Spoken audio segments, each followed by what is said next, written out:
Imagine quando chegarmos no céu. Ao atravessarmos os portais, os anjos cantam hinos de glória, enchendo o ambiente com uma música celestial.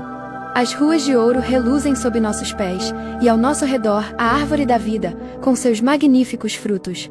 Nunca mais haverá fome, dor ou morte. Seremos eternamente jovens. As crianças crescerão lá até atingir o padrão.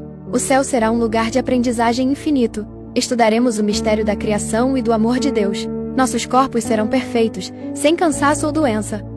Passaremos 1000 anos lá.